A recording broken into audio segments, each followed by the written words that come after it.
So in today's video, we are going to look at a scenario that we see quite a bit. We're going to look at an individual who's interested in a whole life insurance policy for high cash value. He wants the ability to pay up to $50,000 per year. So he's interested primarily in the cash value, being a safe, liquid, tax-free area to position money. He wants to pay in $50K per year. He's 40 years old. However, he does not want to be obligated to a $50,000 payment each year. In other words, he doesn't want to get a bill for $50,000 every single year because he's not sure that he'll be able to pay it every single year. So what'll be interesting about today's video is we're going to look at what the policy looks like if he pays in $50K per year, but then some other what-if scenarios. What does it look like if he only pays in the minimum? What does it look like if he pays in $50K per year? Maybe he pays $50K then the minimum, and maybe payments vary quite a bit. So we'll have some fun. But before we jump into it, let's go through some of the fundamentals here. So his goal here is to pay in $50,000 per year. That's the maximum dollar amount. So when we have our initial discussion and I ask the question, how much do you want the ability to pay into this product on any given year? He says, Steve, the most I ever want to pay in is 50 grand per year. But again, I'm a little nervous if I'm going to be billed for that every year because I don't think I can hit it every single year. Well, what we can do with the policy is set it up to be extremely flexible. So his true minimum commitment is going to be about $5,000 per year, and he can pay that annually. He could even pay it monthly if he wanted to. So what that means is he can commit to the minimum only, $5K per year, and then at discretion, just pour more money into PUAs. So how that works specifically with a whole life insurance policy is as follows. So if this is you and you want to be able to pay in 50 grand per year, you can choose where your money goes. It can go A, toward the premium piece, which in this particular case, we're going to have that set at $5,000. Premium dollars in the first year will not show up in cash value. So this piece we want to minimize, the premium piece here. 1, it does not show up in cash value. 2, I am billed for it each year. Now, I said it doesn't show up in cash value. Beginning the second year, you will see that premium payment come back to cash value. It'll begin to earn the guaranteed rate and dividends and get better and better each year. But in the first year, it does not show up in cash value. And the main reason why is because with a whole life insurance policy, when it comes to the base premium dollars, the insurance company is really overcharging us for the cost of insurance up front. But as I continue to make premium payments, I do see premium dollars show up in cash value and begin to earn the guaranteed rate and dividends. So of the $50,000, I want to commit just to the $5,000. That'll be my base premium and a term insurance rider. We'll highlight that on the illustration. And then be able to plow everything else into that PU8 rider, the other $45,000 per year, which PUA dollars, guess what? Show up in cash value right out of the gates. I'll typically see, depending on the company and product, somewhere between 90 and 95% of that PUA payment show up in cash value in the first year alone. So I won't see 100% because there are PUA fees associated with whole life insurance products. However, I will see the majority of that show up in cash value. And this is really what accelerates the cash value growth, accelerates the break-even point, and really gives me as much cash value as possible when I look at the design of a whole life insurance policy. Now, as the years pass, I will see this compound, earning dividends and interest. It will buy me some death benefit. However, why everyone is interested in this rider is for that cash value. Now, here's the big thing with this rider. This does depend on the company, but if we do everything right, meaning look at different companies and products, we can design it to be extremely flexible. What I mean when I say that is we do not have to pay it. And maybe we'll pay $45K per year toward the PUA plus the base premium of 5 for a total of 50. Maybe some years we'll only pay 20. Some years we'll pay 0. My point is, if we can make it very flexible, we're committed again to the minimum, and I have the ability to add additional funds at my discretion. Pretty cool, right? So, the what-if scenarios we will look at are as follows. We mentioned them briefly in the beginning. What does the policy look like if I only pay the minimum? Meaning we build the policy where you can pay up to $50K per year, but you never hit $50K per year.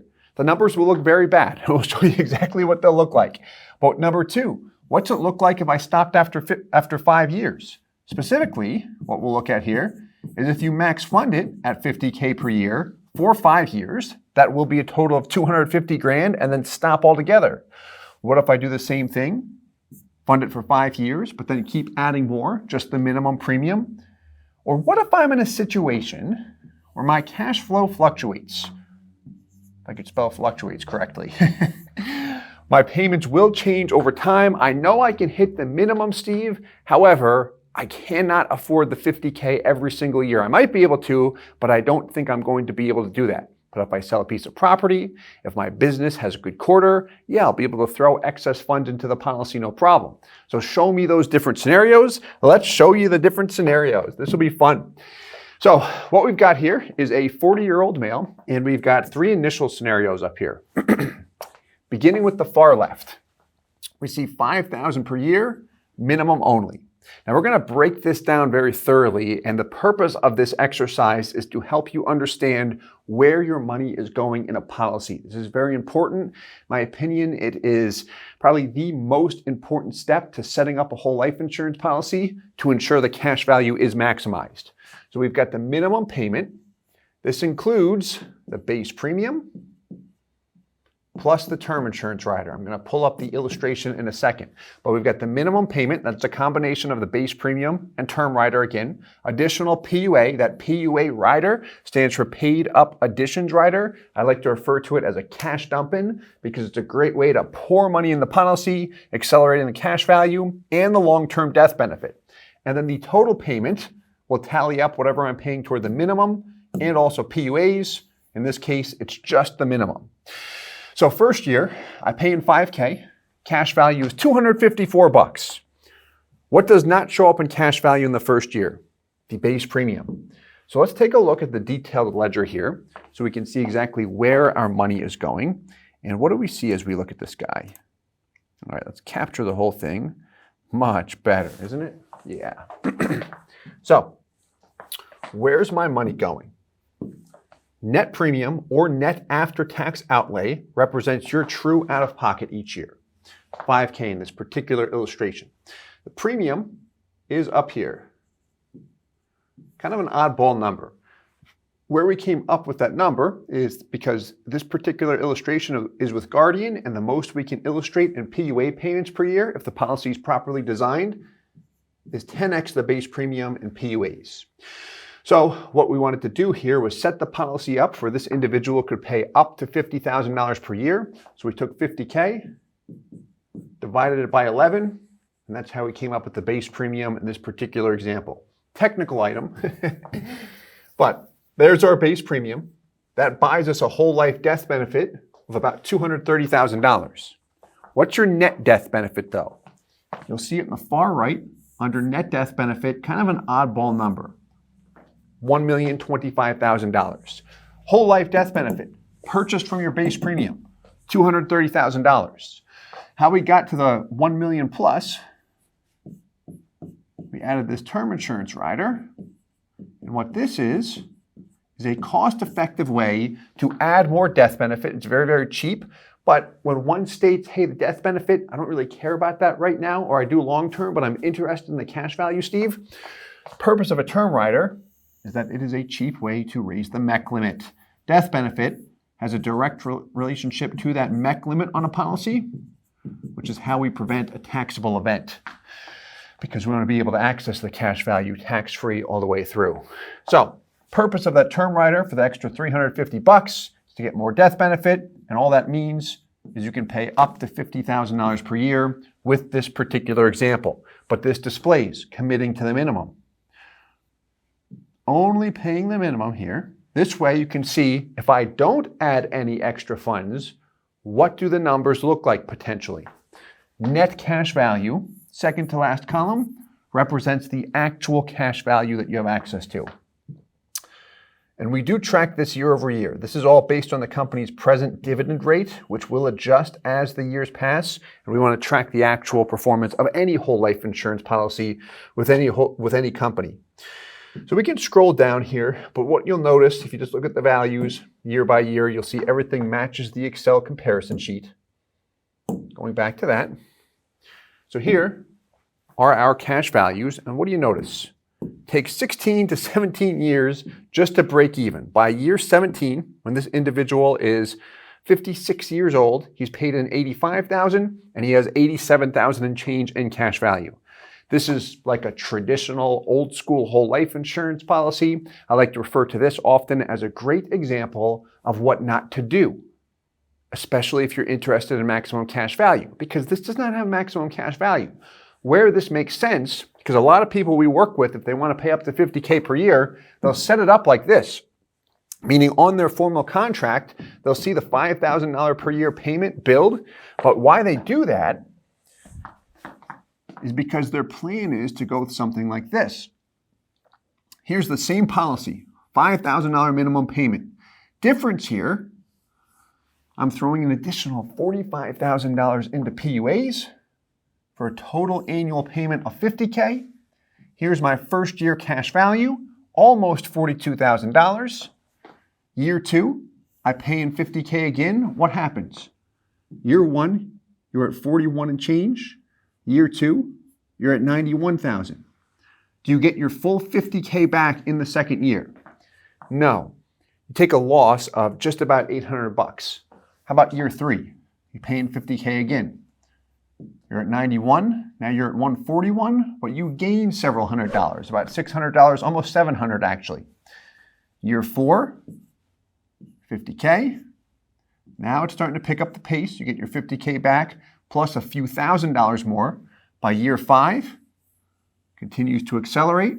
What's highlighted in yellow here is the fact that you've paid a total of $250,000 and you have $250,000 in cash value.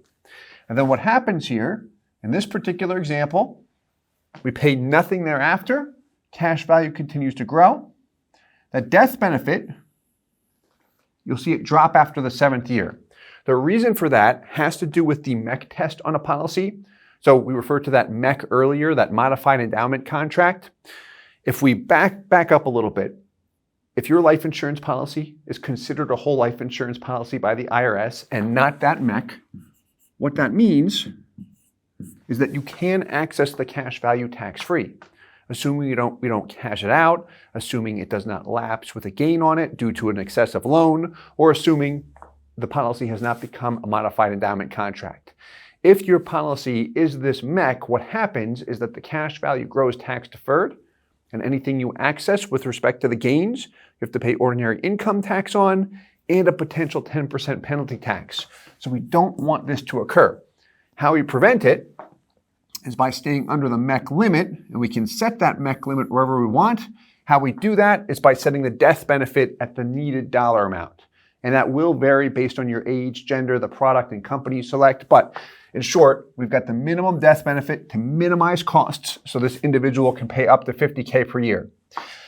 Then to the far right, what we've got here, I didn't conclude that last piece. After the 7th year, another name for that MEC limit or MEC test is a 7-pay test.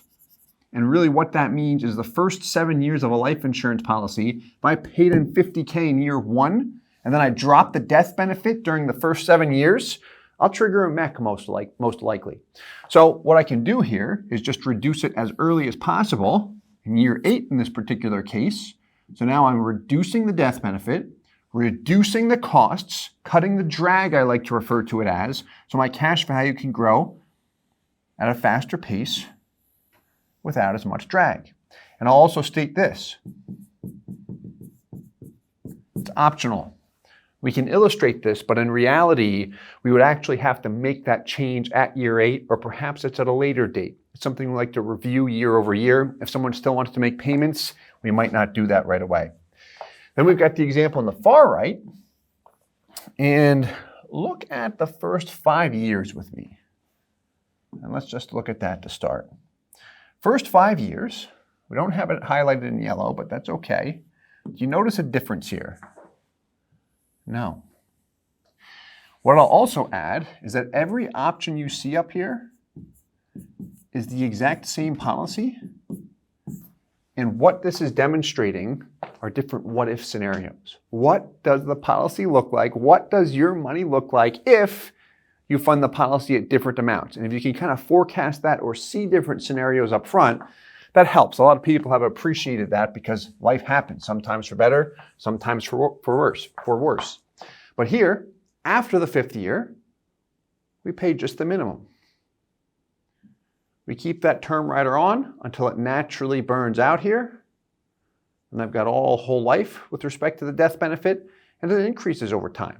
So what I'm doing here is just adding more money to the policy.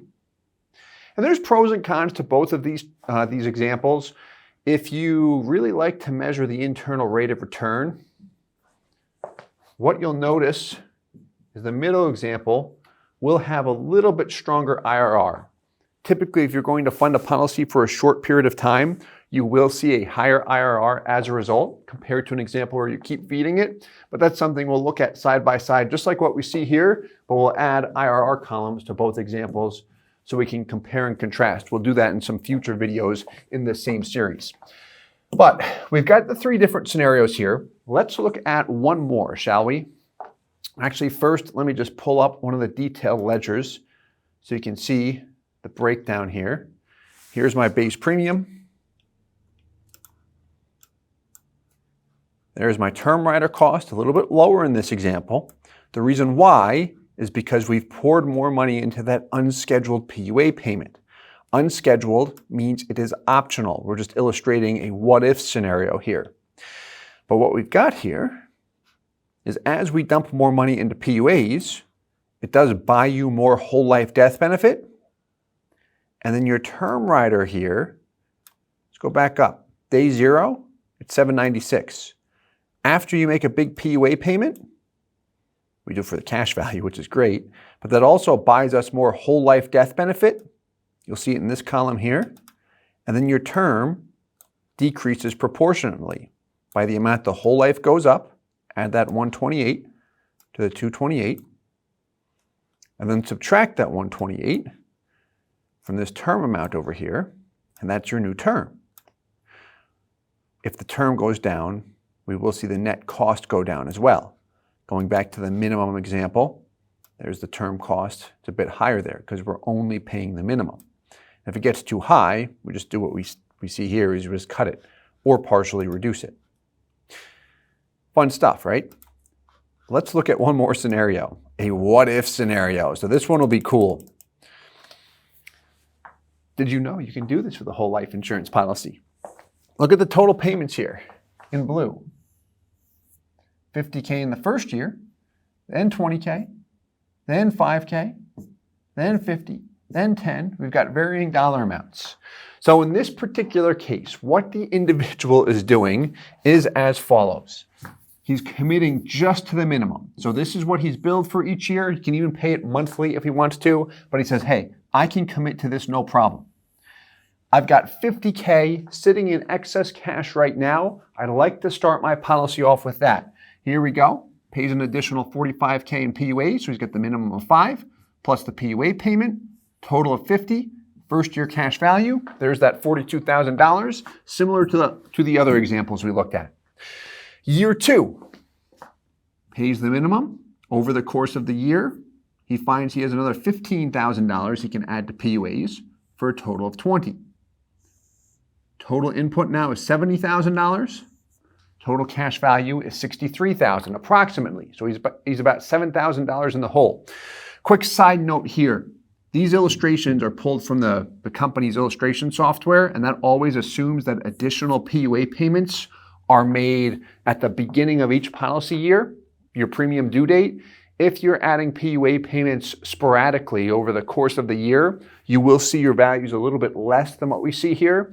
The reason why is because insurance companies will begin to apply dividends to PUA payments based on the month they are deposited. So, or based on the date they're deposited, I'm sorry. So if I'm depositing PUAs 6 months after my anniversary date, that's going to earn dividends based on that date. So I'll see it a little bit less than what an illustration produces. But with that said, let's get back on track. Year 3, pays the minimum again, then another $15,000, total of 20. He's 90 in, $90K total into the policy, almost $84,000 in cash value. Next 3 consecutive years, years 4, 5, and 6, he pays only the minimum, just the base premium plus the term rider. What do you notice here though? Highlighted in yellow, just about year 5. He's $100K in, he's got $99,000 in change in cash value, and this is just regular preferred. If he had preferred plus, we would see a break even most likely year 5 in this example, or if we used a different product with lower PUA fees or something like that, we could get year 5, but we're just about there. Year 6 adds 5 to it, it's compounding now. He's getting his 5K back and more on top of it. Then year 7, throws a total of 50K in. There's that 45K PUA payment. There's the cash value jump. And there's the payments. So here we just illustrated random dollar amounts going in, because this is often somewhat what we see in reality, where payments do vary over time. But it illustrates the ability to have flexibility with the whole life insurance policy. What's also really nice about this, in my opinion, is go through this exercise with me. Pretend this is you, and you start the policy off just like we see here, 50K, then 2 payments of 20K, and then you're a couple years into it, 4, 5, and 6. You pay just the minimum. Now you've got at year 7 at the age of 46, another $50,000. Does it make sense, ask yourself this question, does it make sense to put that $50,000 into an existing policy that's already over the first 2 years of the policy, the initial expenses, or does it make sense to start a new policy with that $50,000? Makes sense to add to the existing one, unless you have a need for more mech space and additional life insurance, more death benefit, all that fun stuff. But if your goal is maximizing cash value, do I want to pay 50 in, take a negative hit there, and take on a new minimum premium? Or if I can just continue to pay the minimum here, throw in another 50 grand, get the full 50 back, and see it continue to compound over time, yeah, it makes all the sense in the world. So if I can build in some window room, then it can really benefit me. Now, with that said, there's some drawbacks to that too, and we're gonna look at that specifically in the next video, because I don't wanna bite off more than I can chew. But if I've got the means to add more money into an existing policy, that does put me in a very nice position. So I hope you enjoyed this video. I had a ton of fun with this, just because we see these kinds of cases quite a bit, whether 50K is the max, 100K is the max, whatever that high-end dollar amount is. We can definitely model this if you'd like to see different scenarios and play around with the numbers. But if you enjoyed this, please hit the like button, subscribe for more. That does help us. If you have questions, feel free to reach out to us or leave them in the comments below. And as always, I hope this helps. Thanks so much. Hey guys, Steve Parisi here. If you enjoyed the content you just saw, please subscribe, like, and hit the notification bell for future videos. If you'd like more information or to see some custom policies for yourself, feel free to call or email our offices at the contact information below.